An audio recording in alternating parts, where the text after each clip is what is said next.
اگر کسی پر سختی کرتے تھے پھر بھی دین کی وجہ سے، کبھی انہوں نے ذاتی مفاد کی بات نہیں کی، دنیا کی وجہ سے نہیں، جب بھی کسی سے محبت کی تو دین کی وجہ سے، اگر سختی کی تو دین کی وجہ سے، اگر راضی ہیں پھر بھی دین کی وجہ سے، اگر ناراض ہوئے پھر بھی دین کی وجہ سے۔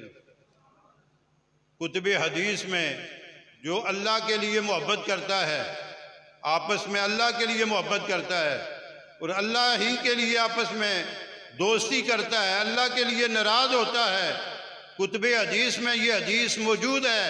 نبی علیہ السلام نے فرمایا من حب للہ وابغض للہ فقد استکمل الایمان، فرمایا جو اللہ کے لیے آپس میں محبت کرے اور اللہ ہی کے لیے آپس میں ناراض ہو، فرمایا اس کا ایمان کامل ہوتا ہے۔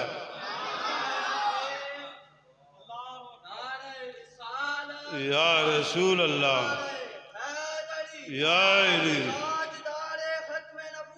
زندہ باد زندہ باد زندہ باد زندہ، لبیک لبیک یا رسول اللہ، لبیک لبیک یا رسول اللہ، لبیک لبیک لبیک یا رسول اللہ، لبیک لبیک لبیک یا رسول اللہ، لبیک لبیک یا رسول اللہ، زندہ باد۔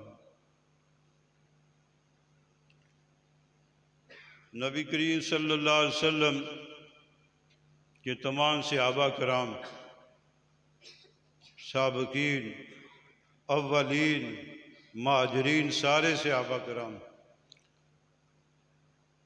جب آپ نے ایک مہاجر اور انصار صحابی کو آپس میں بھائی بھائی بنایا مدینہ شریف میں، ایک مکے والا صحابی ہے، ایک مدینے والا، فرمایا آج کے دن تم آپس میں بھائی بھائی ہو، بھائی بھائی بنا دیا تو دین کی وجہ سے بھائی بھائی بنایا، دین کے غلبے کے لیے، دین کے لیے کردار ادا کرنے کے لیے سب کو آپس میں بھائی بھائی بنا دیا۔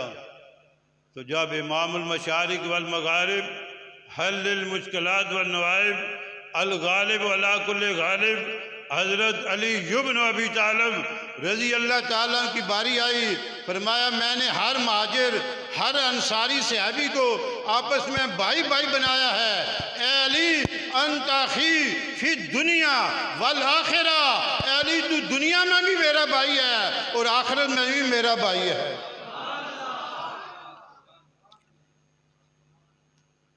دین کی خاطر صحابہ کرام نے آپس میں محبت کی، آپس میں پیار کیا ہے۔ ارشاد ربانی ہوتا ہے اقیموا الصلاۃ، نماز قائم کرو۔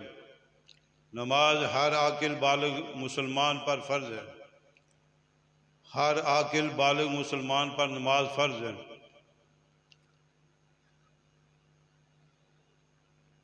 اور جو نماز ادا کرتا ہے اگر جماعت کے ساتھ پڑھے تو پھر 27 نمازوں کا ثواب ملے گا۔ تو جو آدمی نماز پڑھنے کے لیے مسجد میں آئے اس کے لیے حکم کیا ہے؟ جو مسجد میں آیا نماز پڑھنے کے لیے حکم کیا ہے کہ پہلے جوتے اتارو، جوتے اتارو، دعا پڑھو، پھر مسجد میں داخل ہو جاؤ، پھر نماز پڑھو، رکوع کرو، سجدہ کرو۔ اس کا کیا مطلب ہوا کہ پہلے مسجد کا ادب ہے، پھر مسجد میں عبادت ہے۔ امیر ہو، غریب ہو، چھوٹا ہو، بڑا ہو، کوئی بھی ہو، اسے حکم ہے جوتے اتارو۔ جوتے اتار کر مسجد میں آ جاؤ تو اب مسجد کا ادب ہو گیا۔ اب جماعت کے ساتھ نماز پڑھو گے تو ایک کے بدلے تمہیں 27 نمازوں کا ثواب ملے گا۔ اسی طرح اگر کوئی قرآن پاک دیکھ کر پڑھنا چاہتا ہے، قرآن پاک دیکھ کر پڑھنا چاہتا ہے، اس کے لیے حکم کیا ہے کہ وضو کرو۔ بغیر وضو کے قرآن کو ہاتھ نہیں لگا سکتے، چھو نہیں سکتے، وضو کے بغیر قرآن کو ہاتھ نہیں لگا سکتے۔ اب دیکھ کر قرآن پڑھنا ہے تو حکم کیا ہے کہ پہلے وضو کرو، پہلے وضو کرو پھر قرآن پڑھو۔ تمہاری مرضی، ایک سپارہ پڑھو، آدھا سپارہ پڑھو، ایک رکوع پڑھو، آدھا رکوع پڑھو، پہلے وضو کر لیا، اب قرآن کو اٹھا لیا، اب قرآن کا آدھا رکوع پڑھو گے، پھر بھی اللہ تعالیٰ ایک ایک حرف کے بدلے تمہیں 10 نیکیاں عطا فرمائے گا، تمہارے 10 درجے بلند فرما دے گا، گناہ بھی معاف ہوں گے۔ پہلے قرآن کا ادب، پھر قرآن کی تلاوت، پہلے مسجد کا ادب، پھر مسجد میں عبادت ہے، پہلے قرآن کا ادب، پھر قرآن کی تلاوت ہے۔ جو ادب قرآن کرے پھر تلاوت قرآن کرے، اللہ تعالیٰ اس کے گناہ معاف فرماتا ہے۔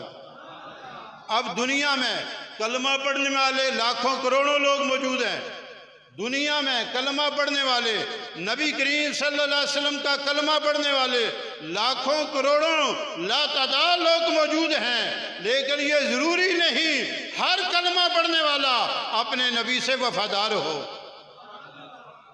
اپنے نبی کی عزت کا وہ پاسداری کرنے والا ہو، یہ ضروری نہیں۔ لا تعداد کلمہ پڑھنے والے ہیں، لیکن جو نبی علیہ السلام کی عزت کی، نبی علیہ السلام کی ختم نبوت کی پاسداری کرتا ہے، وہی نبی کا وفادار ہوتا ہے، وہی وفادار ہوتا ہے، وہی ادب رسول کرنے والا ہے۔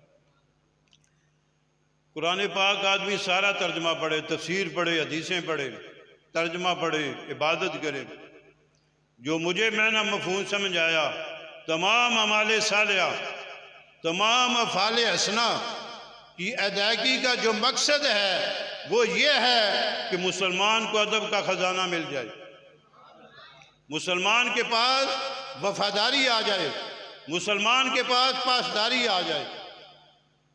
نماز کا مقصد، روزے کا مقصد، حج کا مقصد، تمام اعمال صالحہ، تمام افعال حسنہ کی ادائیگی کا مقصد یہ ہے کہ مسلمان کے پاس عبادت بھی ہو اور ادب رسول بھی ہو، عبادت کے ساتھ ادب کا خزانہ حاصل ہو۔ کیا مقصد ہے؟ عبادت کے ساتھ ادب کا خزانہ ملے، عبادت کے ساتھ کیا ملے؟ ادب ملے۔ عبادت کے ساتھ آپ نے بڑے بڑے لوگ دیکھے ہیں، بڑے بڑے ڈگریوں والے دیکھے ہوں گے، بڑا علم ہے، علوم عصریہ کی ڈگریاں بے شمار ہیں، لیکن اگر اس کو باپ کے ساتھ بولنے کا پتہ نہیں، بڑے آدمی کے ساتھ بولنے کا پتہ نہیں، ادب نہیں ہے، لوگ کہتے ہیں تیرے علم کا کیا فائدہ، تجھے تو بولنے کا پتہ نہیں۔ لاکھ سجدے ہوں، لاکھ رکوع ہوں، اگر ادب نہ ہو تو اللہ کی بارگاہ میں ایک سجدہ بھی قبول نہیں ہے، اور اگر ادب کا خزانہ مل جائے تو اللہ تعالیٰ سجدے بھی قبول فرما لیتا ہے۔ نبی کریم صلی اللہ علیہ وسلم کے زمانہ پاک میں ایک غیر مسلم آدمی آتا ہے، عرض کرتا ہے یا رسول اللہ صلی اللہ علیہ وسلم مجھے کلمہ پڑھائیے، مسلمان کیجئے۔ نبی علیہ السلام نے اسے کلمہ پڑھایا، وہ مسلمان ہو گیا۔ اب اس کے دل میں ادب رسول آ گیا، محبت رسول آ گئی، عشق مصطفیٰ سے اس کا سینہ مدینہ بن گیا۔ چند لمحے گزرے کہ وہ نو مسلم فوت ہو گیا، ابھی اس نے نماز نہیں پڑھی، نماز سیکھی نہیں، نماز پڑھی نہیں، ایک سجدہ نہیں کیا، فماتا، وہ نو مسلمان فوت ہو گیا، کوئی نماز نہیں پڑھی، کوئی سجدہ نہیں کیا، کوئی رکوع نہیں کیا۔ تو حدیث کے لفظ ہیں کہ نبی علیہ السلام نے فرمایا صحابہ سن لو یہ داخل الجنہ، اگرچہ اس نے کوئی نماز نہیں پڑھی، اس کے دل میں میری محبت تھی، اللہ نے میری محبت کی وجہ سے اسے جنت عطا فرما دی ہے، اسے جنت عطا فرما دی ہے۔ عبادت کے ساتھ ادب ضروری ہے، اور ادب ہی ایک ایسا خزانہ ہے، یہ ہر کسی کو حاصل نہیں ہوتا، ہر کسی کو حاصل نہیں ہوتا، اور جس کو حاصل ہو جائے پھر وہ مقدر والا ہو جاتا ہے، پھر وہی نصیبے والا ہوتا ہے۔ اور ادب ایسا فعل حسنہ ہے، ایسا خزانہ ہے کہ جس کی وجہ سے گناہگاروں کے گناہ معاف ہو جاتے ہیں، گناہگاروں کے گناہ معاف ہوتے ہیں، اور ادب کی وجہ سے نیکوکاروں کے درجے بلند ہو جاتے ہیں۔ فقہ مالکی کے امام سیدنا امام مالک رضی اللہ تعالیٰ عنہ آپ دریا پر تشریف لے جاتے ہیں وضو کرنے کے لیے، دریا پر گئے وضو کرنے کے لیے، آگے ایک آدمی تھا اس علاقے اس زمانے کا گناہگار آدمی، وہ اوپر ہاتھ منہ دھو رہا تھا۔ اس نے سوچا میرے ہاتھوں کا پانی نیچے جا رہا ہے، یہ وقت کے امام ہیں، بزرگ ہیں، اس سے وضو کریں گے کہیں بے ادبی نہ ہو جائے۔ اس نے ہاتھ نہیں دھوئے، چہرہ نہیں دھویا، میں گناہگار ہوں، یہ وقت کے بزرگ ہیں، امام ہیں، پانی نیچے آ رہا ہے۔ اس نے ہاتھ نہیں دھوئے، چہرہ نہیں دھویا، ادب کیا، حضرت سید نے امام مالک کا ادب کیا۔ پھر کیا ہوا، وہ گناہگار آدمی جب فوت ہوتا ہے اپنے دوست کو خواب میں ملتا ہے، مرنے کے بعد اپنے دوست کو خواب میں ملتا ہے، تو دوست پوچھتا ہے سنا کیسے حالات ہیں، قبر کے کیسے حالات ہیں؟ کہتا ہے اللہ تعالیٰ نے میری بخشش فرما دی ہے۔ دوست کہتا ہے ایسا نہیں ہو سکتا، تو میرا دوست ہے، میں تیرا رازدار دوست ہوں، ایسا نہیں ہو سکتا کہ تیری بخشش ہو جائے، مجھے معلوم ہے تو میرا دوست ہے، سارے گناہوں کا میں تیرا گواہ ہوں۔ پھر وہ کہتا ہے خواب میں مرنے والا، مجھے اللہ تعالیٰ نے اعمال کی وجہ سے نہیں بخشا۔ حضرت امام مالک کا ایک مرتبہ ادب کیا تھا دریا کے کنارے پر، وقت کے امام حضرت امام مالک کے ادب کی وجہ سے اللہ نے ساری زندگی کے میرے گناہ معاف فرما دیے ہیں۔ اسی لیے کہتے ہیں باادب بانصیب، بے ادب، اور ادب وہ خزانہ ہے، وہ نیکی ہے، وہ فعل حسنہ ہے جس کی وجہ سے گناہگاروں کے گناہ معاف ہوتے ہیں، اور ادب کی وجہ سے نیکوکاروں کے درجات بلند ہوتے ہیں، درجات بلند ہو جاتے ہیں۔ اور ادب ہی ایک ایسا عمل ہے، ایسے عملہ صالح ہے کہ جس کی وجہ سے مسلمان کو شریعت کی برکتیں ملتی ہیں، ادب کی وجہ سے طریقت کا فیض ملتا ہے، اور ادب ہی کی وجہ سے مسلمان کو قرب الہی کا خزانہ ملتا ہے۔ آج بے سکونی ہے ملک میں بھی، گھر میں بھی، ہر گھر میں ہر آدمی بے سکونی میں ہے۔ اس کی ایک وجہ یہ بھی ہو سکتی ہے کہ ہمارے سینے ادب سے خالی ہو گئے ہیں۔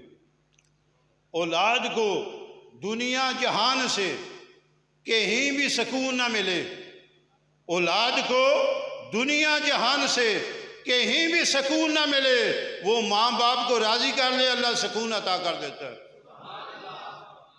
اسے سکون ملتا ہے۔ اگر اولاد چاہتی ہے میں دنیا میں کامیاب ہو جاؤں، دنیا میں کامیاب ہوں، مجھے سکون ملے، والدین کو راضی کر لے۔ اگر شاگرد چاہتا ہے کہ مجھے علم کی برکتیں حاصل ہو جائیں، وہ اپنے استاد کو راضی کر لے۔ اگر مرید چاہتا ہے مجھے طریقت کی منزلیں حاصل ہو جائے، وہ اپنے پیر کو راضی کر لے۔ اگر امتی چاہتا ہے خدا مجھ پر راضی ہو جائے، وہ اپنے نبی مصطفیٰ کو راضی کر لے۔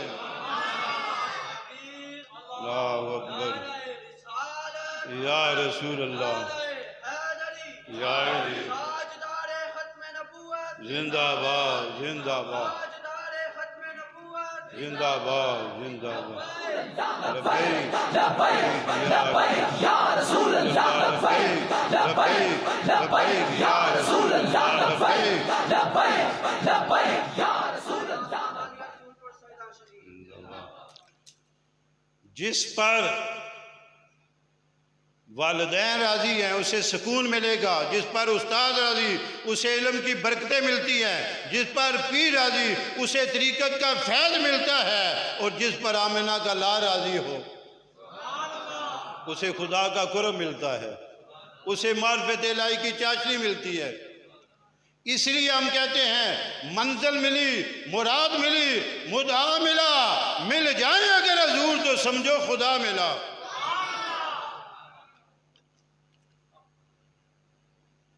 آج 15ویں صدی ہے، 15ویں صدی ہجری ہے، 15ویں صدی ہجری ہے۔ بات کرنے والا ہوں دوسری صدی ہجری کی، دوسری صدی ہجری کی، 181 ہجری کی بات ہے۔ 181 ہجری میں 181 ہجری میں، دوسری صدی ہے، 181 ہجری میں حضرت عبداللہ بن مبارک رضی اللہ تعالیٰ عنہ کا وصال ہوا ہے، دوسری صدی ہے۔ عبداللہ بن مبارک رضی اللہ تعالیٰ عنہ دوسری، یہ تابعی ہیں۔ تابعی وہ ہوتا ہے جس نے صحابی کی زیارت کی ہو، اور صحابی وہ ہوتا ہے جس نے آمنہ کے لال کی زیارت کی ہو۔ نبی علیہ السلام نے فرمایا جس نے مجھے دیکھا وہ جنتی ہے، اس کو دوزخ کی آگ نہیں جلا سکتی۔ فرمایا جس نے مجھے دیکھا وہ جنتی ہے، اسے دوزخ کی آگ نہیں جلا سکتی۔ فرمایا جس نے مجھے دیکھنے والے کو دیکھا وہ بھی جنتی ہے، اس کو بھی دوزخ کی آگ نہیں جلا سکتی۔ ہر صحابی جنتی، اور جو صحابہ کی زیارت کرنے والا ہے اللہ تعالیٰ اسے بھی جنت عطا فرماتا ہے۔ تابعی وہ ہوتے ہیں جو صحابہ کی زیارت کرنے والے ہوں، جنتی تابعی ہیں، صحابہ کی زیارت کرنے والے ہیں۔ اور آپ کے بارے میں کتابوں میں یہ بات لکھی ہے کہ آپ عالم ربانی تھے۔ کیا تھا؟ عالم ربانی، یہ عربی کا لفظ ہے نا، عالم ربانی۔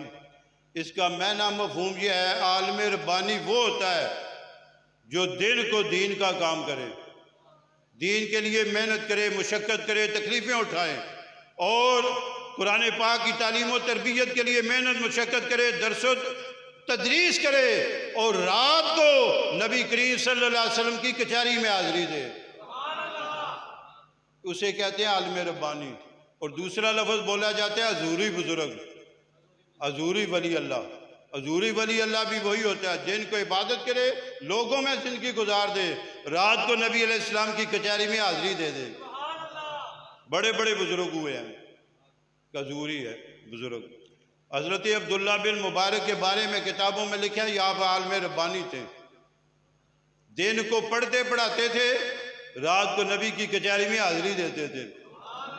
اور یہ بھی لکھا ہے آپ کے حالات زندگی میں کہ اماماً فقیہاً، آپ اپنے زمانے میں فقہ کے سب سے بڑے امام تھے۔ اور یہ بھی آپ کے حالات زندگی میں لکھا ہے کہ تقوی پرہیزگاری میں اپنے زمانے میں آپ کی مثل کوئی نہیں تھی، بہت زیادہ متقی، بہت زیادہ پرہیزگار۔ اور اپنے زمانے میں آپ نے ڈیرہ لگایا تھا بغداد میں، بغداد کے جامعہ نظامیہ میں، وہاں کے سب سے بڑے محدث تھے، بغداد میں سب سے زیادہ حدیث پڑھانے والے تھے، اور جو سب سے زیادہ حدیث پڑھانے والا ہو اسے محدث کہتے ہیں یا اسے شیخ الحدیث کہتے ہیں۔ آپ کے سینکڑوں شاگرد ہیں حضرت عبداللہ بن مبارک کے۔ آپ بغداد کی گلی سے گزرے ہیں، بغداد کی گلی سے گزرے ہیں، دوست احباب شاگرد ساتھ ہیں، بڑے استقبال کے ساتھ، بڑے اہتمام کے ساتھ، بڑی ٹھاٹھ کے ساتھ گزرے ہیں بغداد کی گلی سے۔ پھر کیا ہوا؟ اچانک ایک آدمی سادے لباس میں، سادے ماحول میں دوسری طرف سے آیا، وہ سید زادہ آیا۔ ادھر ان کے ساتھ شاگرد ہیں، بڑی ٹھاٹھ ہے، بڑا وقار ہے، تو وہ سید زادہ جو سادے لباس میں تھا، سادے ماحول میں تھا، وہ حضرت عبداللہ بن مبارک کو کہتا ہے کہ نسب میرا بھی تم سے کم نہیں ہے، نسب کے اعتبار سے میں تم سے کم نہیں ہوں۔ یہ سید زادے نے کہہ دیا کہ نسب کے اعتبار سے میں تم سے کم۔ اب حضرت عبداللہ بن مبارک آپ یہ فرماتے ہیں کہ شاہ جی میں نے تمہارے نانے کا قرآن پڑھا ہے، تمہارے نانے کا دین کی خدمت کی ہے، میں دین پڑھا ہے، دین پڑھایا ہے، اس لیے یہ شاگردوں کے ساتھ میں ٹھاٹھ کے ساتھ گزر رہا ہوں۔ یہ جملہ کہا، یہ کوئی اس میں بےادبی ظاہری طور پہ نہیں ہے، واقعی وہ عالم تھے، محدث تھے، انہوں نے دین پڑھا ہے، دین پڑھایا ہے، شاگرد ہیں ان کے، بڑی محنت کی ہے۔ انہوں نے یہی جملہ کہا کہ میں نے تمہارے نانے کا دین پڑھا اور پھر اس کے لیے تکلیفیں اٹھائی، پھر لوگوں کو پڑھایا ہے، ساری زندگی دین کے علم کے لیے وقف کی ہے۔ اشارہ یہ تھا، اس لیے یہ میری ٹھاٹھ ہے، یہ وقار ہے، اس میں ظاہری طور پر کوئی لفظ نہیں بے ادبی کا۔ لیکن پھر ہوتا کیا ہے، دن کو یہ بغداد میں بات ہوئی ہے، بغداد کی گلیوں میں دن گزرا، رات آئی تو حضرت عبداللہ بن مبارک کو میلاد والے نبی کا دیدار ہو گیا، نبی علیہ السلام کی زیارت ہوگی۔ اللہ کریم ان پاکوں کے صدقے ہم گناہگاروں کو بھی زیارت رسول کا شرف حاصل ہو جائے۔ یہ ہر مسلمان دعا کرتا ہے، ہر مسلمان کی حسرت ہے، ہر مسلمان کو چاہیے رات کو کوئی جھوٹ، غیبت، چغل خوری، دنیا کی بات کرتے کرتے نہ سوئے، جب بھی سوئے تو یہی وظیفہ کرتے ہوئے کہ یقیناً آپ ہر عاشق کے گھر تشریف لاتے ہیں، میرے گھر میں بھی ہو جائے چراغا، میرے گھر میں بھی ہو جائے چراغا، میرے گھر میں بھی ہو جائے چراغا۔ یہ آدمی نبی علیہ السلام کو یاد کرتا کرتا سو جائے تو فرق تم ہم ہے نا، گناہوں کی وجہ سے غفلت کا پردہ ہے، وہ جو لجپال ہیں کبھی تو کرم فرمائیں گے۔ رات کو آدمی کو سونا چاہیے، جھوٹ نہیں، غیبت نہیں، چغل خوری نہیں، کسی قسم کی کوئی بات سنتے نہیں، میلاد والے نبی پر درود پڑھتے پڑھتے سو جانا چاہیے۔ میں سو جاؤں یا مصطفیٰ کھلے آنکھ سلے، آج ہم درود پڑھتے پڑھتے سو جائیں، روزانہ درود پڑھتے پڑھتے سو جائیں، کبھی تو ایسی گھڑی آئے گی درود والا نبی اپنا دیدار کرا دے گا۔ حضرت عبداللہ بن مبارک کو نبی علیہ السلام کی زیارت ہوئی، نبی علیہ السلام کی زیارت ہوئی، نبی علیہ السلام نے چہرہ پھیر دیا، زیارت ہوئی آپ نے چہرہ پھیر دیا، وہ اس طرف ہوئے آپ نے چہرہ پھیر دیا، چہرہ پھیر دیا۔ تو حضرت عبداللہ بن مبارک کرتے ہیں، یا رسول اللہ میں تمہارا کلمہ پڑھنے والا، میں تمہارے دین کی خاطر تکلیفیں برداشت کرنے والا، تمہارے دین کی خاطر میں نے زندگی وقف کی ہے، تو آپ مجھ سے ناراض ہیں؟ آپ اپنا رخ پھیر رہے ہیں، چہرہ مبارک پھیر رہے ہیں، میں اس طرف ہوتا ہوں آپ اس طرف چہرہ مبارک کر لیتے ہیں، مجھ سے ناراض ہیں؟ تو نبی علیہ السلام نے فرمایا عبداللہ بن مبارک ٹھیک ہے، تو ساری زندگی دین پڑھا ہے، دین پڑھایا ہے، محنت کی ہے، لیکن میری اولاد سے نقص نکالتا ہے، میری اولاد سے نقص نکالتا ہے اور چاہتا یہ ہے کہ مجھے تمہیں میرا دیدار نصیب ہو جائے۔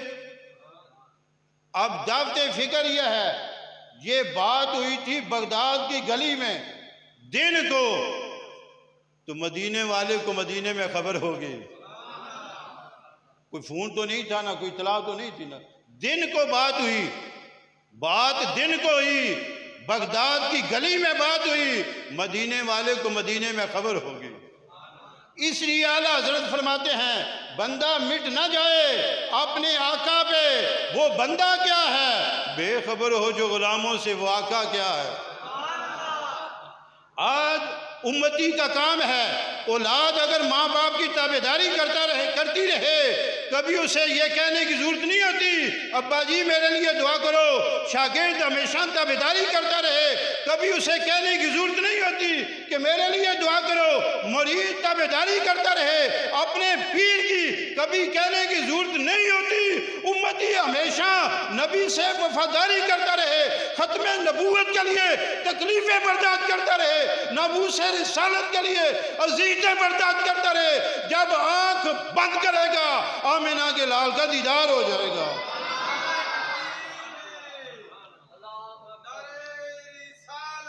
یا رسول اللہ، بندہ مٹ نہ جائے اپنے آقا پہ، وہ بندہ کیا ہے، اس بندے سے مراد امتی ہے۔ اللہ فرماتے ہیں نبی علیہ السلام کا کلمہ پڑھنے والوں، تمہارا حق یہ بنتا ہے اپنے نبی کی خاطر اپنی عزت بھی قربان کرو، اپنا مال بھی قربان کرو، محنت مشقت قربان کرو، جب نبی کی خاطر، عزت کی خاطر، ان کے ختم نبوت کی خاطر تم جان قربان کرو گے تو تمہاری روح پرواز کرے گی، آنکھیں بعد میں بند ہوگی، آمنہ کے لال کا دیدار پہلا ہوگا۔ آج مسجد میں بیٹھ کر میں بھی بات کر رہا ہوں، آپ بھی بات سن رہے ہیں، یہ مسجد میں باتیں ہیں دین کی ہو رہی ہیں، لیکن جو دین کی خاطر جیل میں جاتا ہے، دین کی خاطر جب جیل میں جائے، دین کی خاطر، چوری کی نہیں، کوئی دنیا کی بات نہیں ہے، جب ناموس رسالت کی خاطر، ختم نبوت کی خاطر جیل میں جائے گا تو پھر کیا خیال ہے؟ اگر نماز پڑھ کے ادھر گھر میں سو جائیں تو اچھی خواب آ سکتی ہے، نماز پڑھ کے گھر میں چلے جائیں سو جائیں تو اچھی خواب آ سکتی ہے نا؟ تو جو دین کی خاطر جیل میں جائے، ناموس رسالت کی خاطر، ختم نبوت کی خاطر، اسے خواب میں کچھ نظر نہیں آئے گا، وہ انہیں کوئی دیدار نہیں کرائے گا، انہیں کوئی بھی اپنی زیارت نہیں کرائے گا، کیا انہیں خبر نہیں ہے یہ جیل میں کیوں آیا ہے؟ انہیں یہ خبر نہیں یہ میرے ناموس کی خاطر آیا؟ کیا انہیں یہ خبر نہیں یہ ختم نبوت کی خاطر آیا؟ سب کچھ جو دیکھے گا وہ ہمیں بتائے گا، یہ راز کسی نے بتانا ہے؟ اگر پہلی تو بات ہے کہ نبی علیہ السلام کی زیارت کسی کو ہو جائے تو وہ تو بتاتے ہی نہیں ہے نا۔ آج میں آپ کی خاطر تکلیف برداشت کروں، آپ میری خاطر تکلیف برداشت کریں، ساری زندگی یاد رکھا جاتا ہے۔ مشکل وقت میں انہوں نے یہ کام کیا ہے، جو ناموس رسالت کی خاطر جیل میں جاتا ہے، تکلیفیں برداشت کرتا ہے، اذیتیں برداشت کرتا ہے، انہیں خواب میں بچے نہیں آتے، داتا علی وزیری آتے ہیں، انہیں خواب میں اولاد نہیں نظر آتی، غوث پاک نظر آتے ہیں، انہیں خواب میں وہ اولاد کی محبت نہیں تڑپاتی، اگر خواب میں آئے گا تو کربلا کا شاہ سوار امام حسین آئیں گے، خواب میں آئیں گے تو حضرت امام حسن آئیں گے، خواب میں آئیں گے تو امیر المومنین حضرت عبداللہ ابو بکر صدیق آئیں گے، خواب میں آئیں گے تو امیر المومنین حضرت فاروق اعظم آئیں گے، خواب میں آئیں گے تو امیر المومنین حضرت عثمان غنی آئیں گے، خواب میں آئیں گے تو مولا علی مشکل کشا حیدر قرار آئیں گے۔ یہ تو راز کی باتیں ہیں، کوئی نہیں بتاتا، کوئی نہیں بتاتا، ہوتا بہت کچھ ہے، بہت کچھ ہوتا ہے، بتاتا کوئی نہیں، یہ بتانے والی بات ہی نہیں ہے، یہ بتانے سے تو یہ ترقی کم ہو جاتی ہے، طیبات سے منگائی جاتی ہے، سینوں میں چھپائی جاتی ہے، توحید کی میں پیالوں سے نہیں نظروں سے پلائی جاتی ہے۔ تو اب یہ واقعہ بغداد میں ہوا، بغداد کی گلیوں میں ہوا تو خبر مدینے والے کو مدینے میں پہنچ گئی، فرمایا میری اولاد سے نقص نکالتا ہے اور حسرت یہ کرتا ہے کہ میرا دیدار تمہیں نصیب ہو جائے۔ اب ایک طرف یہ بات کی، دوسری طرف نبی علیہ السلام نے سید زادے کو بھی اپنی زیارت کرا دی، اپنی زیارت کرا دی، فرمایا تو محنت کرتا تو ایسی بات نہ ہوتی۔ اب کیا ہوا؟ جب خواب آ گئی، بیدار ہو گئے، حضرت عبداللہ بن مبارک بیدار ہو گئے، ادھر کو سید زادہ بھی بیدار ہو گیا، آدھی رات کا وقت ہے، اب عبداللہ بن مبارک گلیوں میں پھیرے ہیں کہ سید زادے کی ملاقات ہو جائے، ادھر سید زادہ بھی گلیوں میں پھر رہا ہے مجھے عبداللہ بن مبارک کی ملاقات ہو جائے۔ رات کے وقت نبی علیہ السلام کی تھوڑی سی عدم توجہ تھی، یہ محبت والے سمجھتے ہیں عدم توجہ کیا ہوتی ہے، روح کو پھیرا جائے تو کتنی تکلیف ہوتی ہے، کتنی اذیت ہوتی ہے، دیدار مصطفیٰ، زیارت مصطفیٰ کتنی بڑی نیکی ہے، کتنی بڑی نیکی ہے، نیکیوں میں سے سب سے بڑی نیکی جو اللہ تعالیٰ کی بارگاہ میں سب سے زیادہ مقبول ہے اور محبوب ہے اور پسندیدہ ہے، وہ زیارت مصطفیٰ کی نیکی ہے۔ عبداللہ بن مبارک گلیوں میں پھر رہے ہیں، ایک گلی میں دونوں کی ملاقات ہو جاتی ہے، عبداللہ بن مبارک کہتے ہیں تمہاری وجہ سے سید صاحب، تمہاری وجہ سے مجھے خواب میں نبی علیہ السلام نے جھڑکی دی ہے، مجھے معاف کر دو، مجھے معاف کر دو۔ یہ عدم توجہ میں نہیں برداشت کرتا، دونوں نے ایک دوسرے کو معاف کیا، پھر آمنہ کا لال مدینے میں راضی ہو گیا، مدینے میں راضی ہو گیا۔ آپ دعوت فکر یہ دے رہا ہوں، عبادت بھی ضروری ہے، نماز ضروری، حج ضروری، عمرہ ضروری، تلاوت قرآن ضروری ہے، لیکن عبادت کے ساتھ ادب بھی ضروری ہے۔ اگر ادب نہیں تو کچھ نہیں۔ عبادت کرنے والے تو سارے کرتے ہیں، ایسے لوگ بھی عبادت کرتے ہیں، بڑے رکوع کرتے ہیں، بڑے سجدے کرتے ہیں، جو کہتے ہیں دیوار کے پیچھے کا علم نہیں ہے نبی علیہ السلام کو۔ عبادت کرنے والے تو بے شمار ہیں، لیکن عبادت کے ساتھ ادب والے کوئی کوئی ہوتا ہے۔